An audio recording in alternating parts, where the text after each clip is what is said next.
Hi, I'm Melina, and this is my channel, The Midnight Librarian. Today I will be going over my November TBR.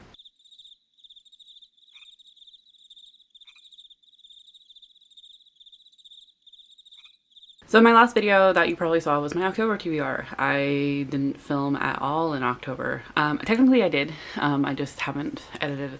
There is like a September wrap up and a September book haul that I still need to edit and put up, but ultimately I took an impromptu break in October without meaning to. Where have I been? Here, honestly, physically. Yeah, I just kind of took an impromptu break without meaning to. I physically didn't go anywhere. Mentally is still figuring it out. Ultimately, I am still doing my Pokemon cards, choose my TBR. For this TBR, I'm just going to be a little gentle on myself though, because ultimately what I'm finding is that I still do not like required reading when it comes to classes. I am taking a critical plant studies class. It's an English class that's offered at my university, and I hate required readings. It puts me in a slump. It puts me in this weird mood where I just don't want to necessarily read the books that I'm required to read for this class in order to get a good grade. Because of course they were books that I wasn't inherently interested in. They had some heavy topics that I wasn't really prepared for, and then of course when I try to read books that were on my actual TBR, then I feel guilty for not reading the required readings, and so I just didn't read at all. So I did a lot of knitting and watching Madam Secretary for the month of October. I was also just in a strange mood in general. I don't know if it would be considered seasonal depression or what, but it was ultimately just this weird slump overall that I'm still figuring it out. I seem to be coming out of it. Like I said, I just want to be gentle on myself. So with that, with November, there are two readathons I would like to participate in, but I'm not holding myself to it. The first is Skoden Readathon. This is hosted by Kim over Native Book Lady Warrior, with wonderful graphics by Kim's daughter. There's a bingo board, there's prompts in each of the bingo board markers. I will leave all the descriptions and information down in the description down below if you want to go check that out. I highly suggest you do. Basically, this readathon is to encourage you to read Indigenous books, and because November is Native American Heritage Month. So there are some really good prompts on the bingo board, and I think this is going to be really exciting. Unfortunately, Indigathon is not happening this year. This is a good little reminder and encouragement to continue reading Native American authored books, or Indigenous authored books in the month of November, though you should be reading them all year round. The same with Nonfiction November, hosted by Olive from A Book Olive, who will also linked down all in the information down in the description down below. Nonfiction November essentially does the same thing, is that it encourages you to read, listen to, however, absorb nonfiction books, because a nonfiction inherently kind of gets a bad rap. I know that when I grew up, they differentiated fiction versus nonfiction as fun and not fun. I would hope that they've changed that since then. It's been like over 20 years since that happened. So, but I would hope that they've changed it to something different. But that's how I grew up, and that's how I viewed nonfiction for the longest time. It was not fun. I thought it was dry and boring. But then just after college, I found micro histories, which real specific nonfiction books that I absolutely love. So yeah. So both of these topics, not Indigenous authored books as well as nonfiction books, are both books that I kind of just try to read throughout my year anyway. Both of these readathons are just to encourage you for the month of November to pick up a bit more if you don't or if you just kind of don't pick these up at all. Kind of just give you a boost a bit to pick them up. So I do highly encourage you to check those both out. So these are both readathons that I am plenty aware of and would like to participate in, but I'm, like I said, not holding myself to it. Ultimately, yes, I will be hoping to fill my TBR with Indigenous authored books as well as nonfiction books, but otherwise I'm kind of just going with some stuff that I'm very much interested in right now. and feel like I could read, because I feel it's been, like I said, going easy on myself. So let's get into my Pokemon cards to use my TBR. So if you haven't seen this, I will have my playlist linked down below. And if you have seen this, you will know that for some reason these wrappers give me a hell of a time. Ultimately, my October TBR had some updates. I changed a couple of prompts around, but otherwise, all you need to know really is that for the past couple of months, there was a bit of a break there in between, but for about half a year now, I ended up, since June, got some Pokemon cards for my brother for my birthday, and basically I open each one for the months that I can to do a TBR game. These packs are completely randomized. I don't know what's in them. Each Pokemon type has a prompt attached to the type. Even various other things. So like trainer cards are mood reads, holographics are most anticipated, reverse holos are backlisted, and then energy cards are basically matching the cover to the color. So yeah, like I said, I'll have all the descriptions and everything down in the description down below. So if you want to check that out, or if you want to watch the playlist from the beginning, I highly encourage you to do so. So let's find out. I have a feeling, so this is the second, I've been having to do TBRs like twice now in order to get them correct or make me feel right about them. But I have a feeling that the first couple are going to be trainers. So I'm wondering if I should, I don't know, we'll see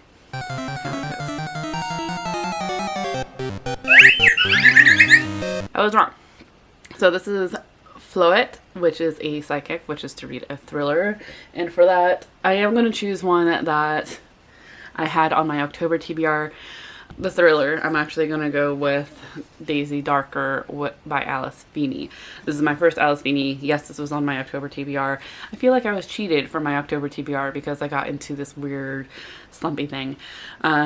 So I may put a couple of the ones that I was supposed to read in October on my November TBR.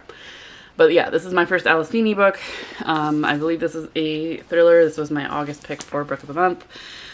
After years of avoiding one another, Daisy Darker's entire family is assembling for Nana's 80th birthday party in Nana's crumbling Gothic house on a tiny tidal island. They're finally back together one last time, and when the tide comes in, they will be cut off from the rest of the world for 8 hours. The family arrives, each of them harboring secrets. Then, at the stroke of midnight, as a storm rages, Nana is found dead. An hour later, the next family member follows. That's all I know. That's all I want to know. So that's my first pick. Starting off well with non-Indigenous and non-fiction. And I just want to say that my TBRs are tentative because I'm just coming out of this mood. I want to be easy on myself. So if I end up finding that whatever book that I'm assigning to the prompt it just isn't working with me, it is I'm more than happy to switch it out. So just in case, whatever. Next card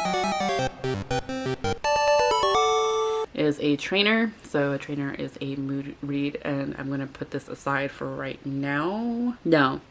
Yes? Yeah. No. I'm actually going to go ahead and pick this one. So this one I meant to read in October as well, and just, like I said, I wasn't able to get to it. This one actually comes out November 1st. So keep an eye out on it, but that is White Horse by Erica T. Worth. Like I said, I meant to read this in October, and I was hoping to have a review out for you at this time. Things happen. But yeah, this is a horror novel from what I understand.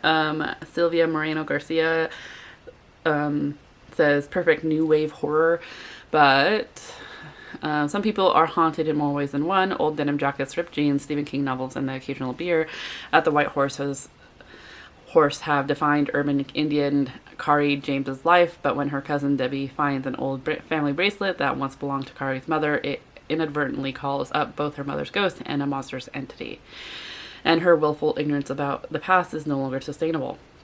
Haunted by the visions of Haunted by visions of her mother and haunted by this mysterious creature, Kari must find out what happened to her mother all those years ago. Her father, permanently disabled from a car crash, can't help her. Her auntie Squeaker seems to know something, but isn't eager to give it all up at once.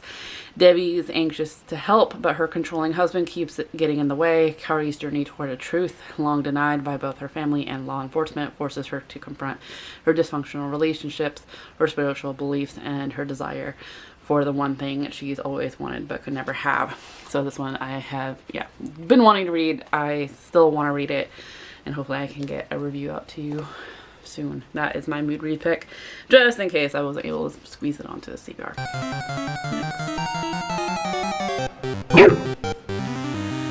Next is Herdier, which looks like a terrier, and is a normal type Pokemon. So that is to read a contemporary, which I think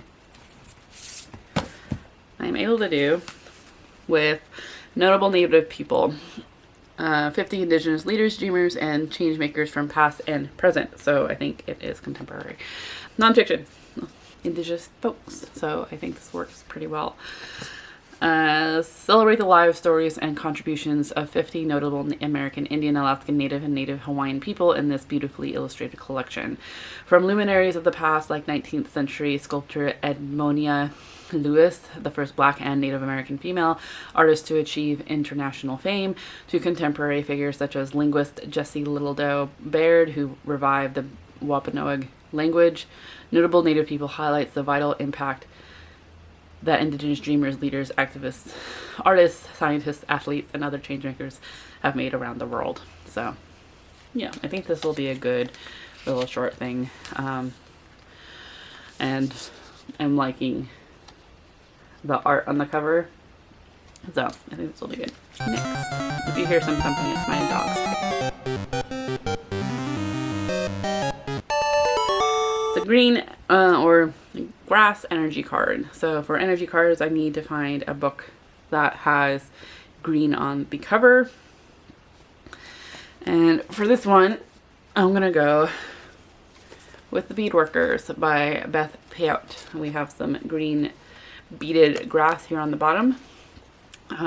Just a smidgen, but it works. This one I believe is one of Dani's favorite books. I'll link her. I don't think she's done a video in a while, but I'll link her YouTube as well as her bookstagram down in the description down below as well. Told with humor, subtlety, and spareness, the mixed genre works of Beth Piaut's first collection find unifying themes in the strength of kinship, the pulse of longing, and the language of return. A woman teaches her niece to make a pair of beaded earrings while ruminating on a fractured relationship. An 11-year-old narrates the unfolding of the fish wars in the 1960s as her family is propelled to its front lines. In 1890, as tensions escalate at Wounded Knee, two young men at college, one French and the other Lakota, each contemplate a death in the family. In the final haunting piece, a Nez Perce Cayuse family is torn apart as they debate the fate of ancestral remains in the moving revision of the Greek tragedy Antigone. So this is by an Indigenous author. Beautiful cover, yeah, and also relatively short. Sorry if I don't seem like enthusiastic. I'm also dealing with like a headache's coming on. So if I have like a mean expression, that's why. I always feel like that's what's happening when I start getting a headache, is that it feels like I'm glaring at everyone or anything. So okay, next.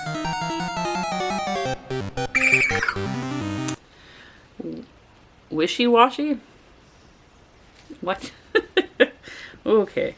So this is water Pokemon, and for my water prompt, it's to read a book about or set on or around water. I'll have to get back to you on this. Okay, I figured it out. So for Wishy-washy, oh my god, it's a silly name. I am going to actually choose a book that I got for my birthday, and that is Where Light and Darkness Lies, the Story of Lighthouses by Veronica Della Dora. This is a nonfiction. about lighthouses. Suspended between sea and sky, battered by the waves and the wind, lighthouses mark the battle lines between the elements. They guard the boundaries between the solid human world and the primordial chaos of the waters, between stability and instability, between the known and the unknown. As such, they have a strange universal appeal that few other man-made structures possess. Engineered to draw the gaze of sailors, lighthouses have likewise long attracted the attention of soldiers and saints, artists and poets, novelists and filmmakers, colonizers and migrants, and told more than ever, heritage tourists and developers. Their evocative locations, isolations, and resilience have turned these sculptures into complex metaphors, magnets for stories. This book explores the rich story of lighthouses in the human imagination. So I think this will be really cool. I've been interested in this for a while. For like how small it is, it's a hefty book. And it's been something that I think I've just been wanting to do. I think that's part of the reason I'm in this slumpy mood is because we've been having so much stuff going on with the house that I haven't gone outside in a while. And in my mind, what would help with that is just going outside and like going and exploring lighthouses. It's something that my partner and I have been wanting to do, but unfortunately, I think it's a mix of things. There's things going on at the house. So not going outside, but also having my partner not here all the time because it's hunting season, or hunting season just ended, so he was gone for like 20 days. And then it's also gearing up for another hunting season for duck. So I think it's like just a mix of things that is putting me in this weird mood. But yeah, this I think will be fun. So next. Ooh, this is another Floet, but it is reverse holo, so it's a backlist thriller. Are you looking at it too? I'm kind of looking at Plain Bad Heroines, but I think that's more dark academia. I don't know if it's a thriller or not. Okay, this one's been on my shelf for a while. I actually think I got this arc. Yeah, I got this arc a while ago. So this was an arc that was given to me by a Goodreads giveaway, actually. So people do actually win those things. But that is Sweet Pea. The last person who called me Sweet Pea ended up dead by CJ Skews. Yeah, this is what uncorrected proof. It was published in November 2018. So I believe this is a thriller, murder mystery type thing. Rhiannon is your average girl next door, settled with her boyfriend and little dog, but she's got a killer secret. Although her childhood was haunted by a famous crime, Rhiannon's life is normal now that her celebrity has dwindled. By day, her job as an editorial assistant is demeaning and unsatisfying. By evening, she dutifully listens to her friends' plans for marriage and babies while secretly making a list. A kill list. From the man at the grocery checkout who always mishandles her apples, to the driver who cuts her off on the way to work, to the people who have got it coming. Rhiannon's ready to get her revenge because the girl everyone overlooks might be able to get away with murder. So, yeah, it's one has been on my unhaul list for a while. But I recently read the back again and was like, oh, okay, I'm kind of interested again. So I kind of want to test it out to see.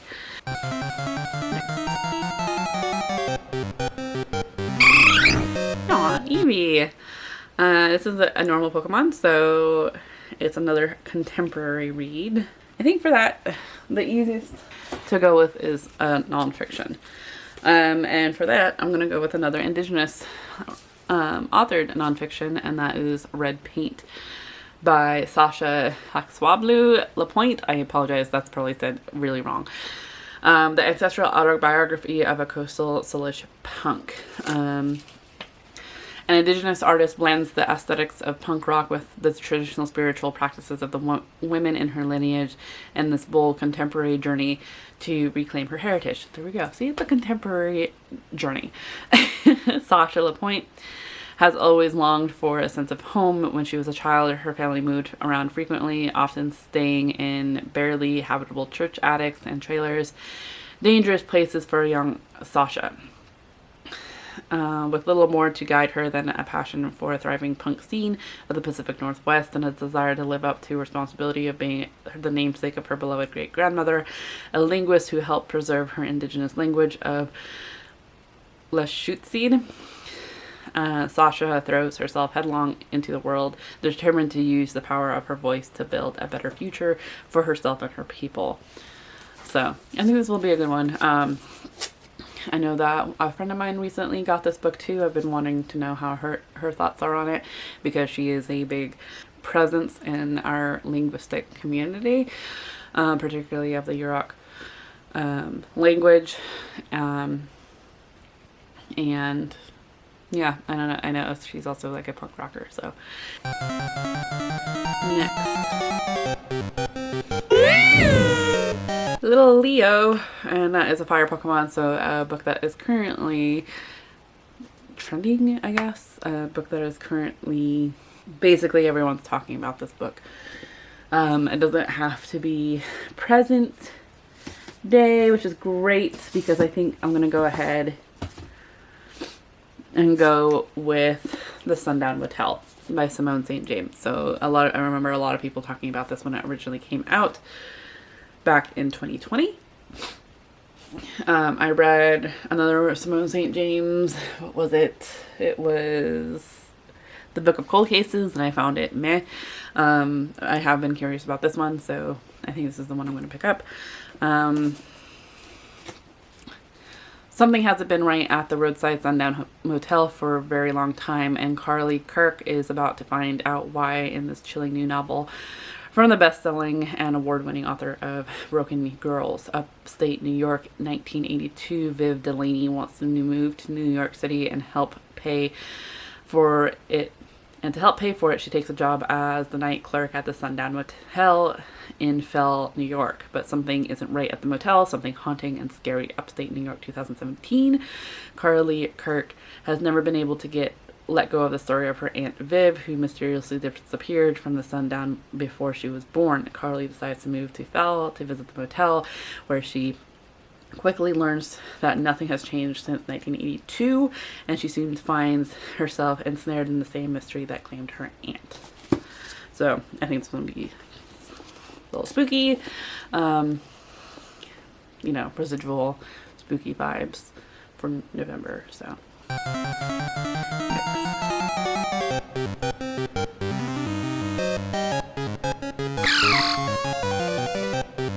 Pimple, which is another water Pokemon. So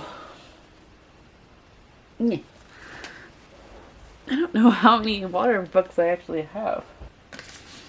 So I think this one's going to be a bit of a stretch, but I think it'll be fun nonetheless, and that is The Secret World of Weather. How to read signs in every cloud, breeze, hill, street, plant, animal, and dewdrops. Rain is a part of the weather, so is fog and mist. And I think that'll be interesting. I think water has a lot to do with cloud formations. So that's what I'm picking for this. It's a nonfiction, and I've tried reading it before. I actually tried listening to it before, but the narrator wasn't really doing it for me, and there's like diagrams, illustrations, and such, and photos in this book that I think I was missing out on. So I'm going to try reading it. Physically, the most astonishing collection of weather signs ever assembled from master outdoorsman Tristan Gooley. In this eye-opening trove of outdoor clues, groundbreaking nature navigator Tristan Gooley turns his keen sense to the weather. By reading nature as he does, you'll not only detect what the weather is doing and predict what's coming, you'll enter a secret wonderland of sights and sounds you've never noticed before. Listen for the way crickets chirp faster as the temperature rises, spot snowflakes shrink with colder air and grow just before they stop falling. Let perching birds point out the direction of the wind. Learn why pine cones close up in high humidity. Watch out for storms when clouds are more tall than wide. Most fascinating of all, you'll discover distinct microclimates with every step you take through the woods or down a city street. There are unique weather clues to be found on opposite sides of a tree and even beneath a blade of grass. And once you can read the forecast in every cloud, breeze, sunbeam, plant, and raindrop, you may well delete your weather app. So I'm not a big fan of seeing what the weather is going to do for the day, mostly because it changes all the time and it's hard to predict. That's something that I vaguely remember listening to when I first read this book and didn't get through it, was that it's really difficult to predict the weather, and the fact that you're predicting it for a large area of land is really just kind of ridiculous, because the landscape of that land is going to have a different reaction to its weather, or yeah. So it's interesting. Weather is interesting. I know that my partner is always looking at the weather because he's constantly outdoors. I am not, so I basically just want to know how hot is it going to be, and are they going to turn on my heater at the library, or can I layer up? So, okay, 2 more left. Next. Hippopotas. Also a weird looking Pokemon. I kind of wish they didn't have the eyes. This is a fighting Pokemon. So I recently changed that in October, so that it was originally dual perspective, but I don't always know when dual perspectives are happening. I guess that could have easily been Sundown Motel. But in October I changed it to Second Chance Author. Not necessarily an author that I read before and didn't like, but just an author I've read before in general. And for that, I'm going with another nonfiction that I meant to read in October, and that was Smoke Gets in Your Eyes, and Other Lessons from the Crematory by Caitlin Doughty. This is one that I had been wanting to read in October, but just wasn't able to get to it.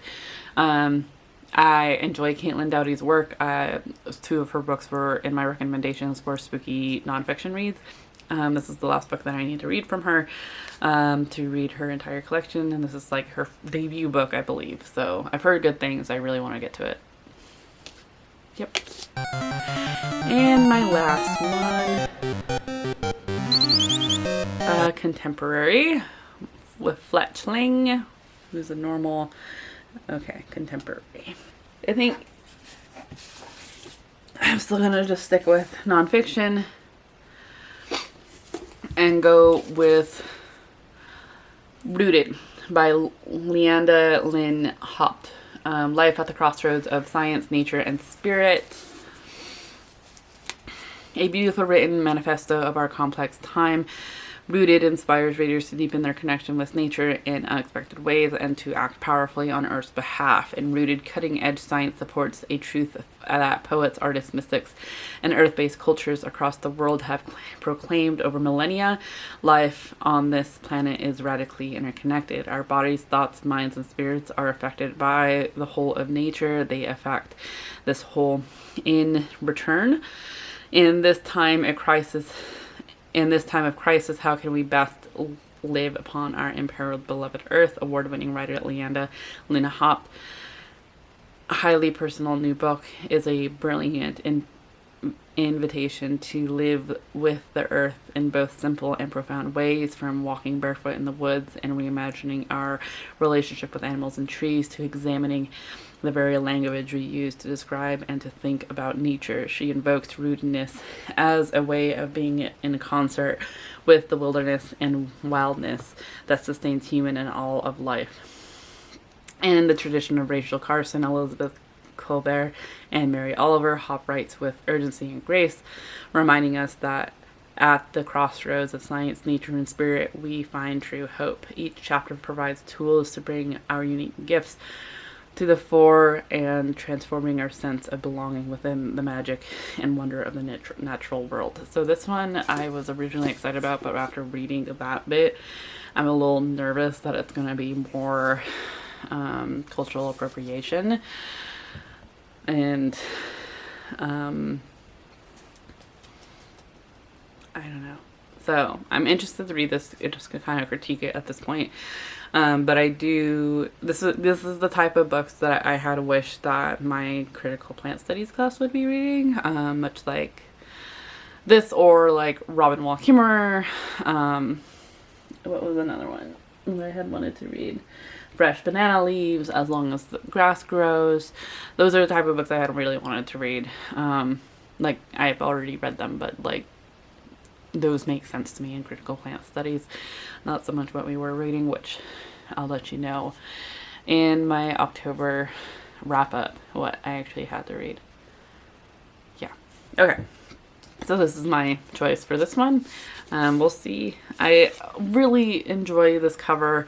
It really intrigued me, but I'm curious how it's going to play out. So these are the books I have for November, both for Nonfiction November and Skoden Readathon, which I'm pretty happy about. I got more nonfiction and indigenous books on here than I originally thought I would. I could have gone with more indigenous authored books, but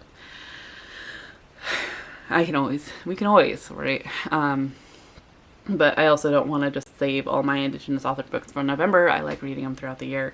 So yeah, that is my November TBR. If you've read any of these, please let me know your thoughts down in the comments down below. Please no spoilers. Otherwise, if you've made it this far, I'm still looking at the Fletchling Pokemon card because it's on the top of my pile. So if you made it this far, let's go with a bird emoji. Any bird, favorite bird emoji. I don't know. Yeah, otherwise, I hope that you are in the mental mindset to enjoy your reading, and I will see you in another video, hopefully very soon. Chew.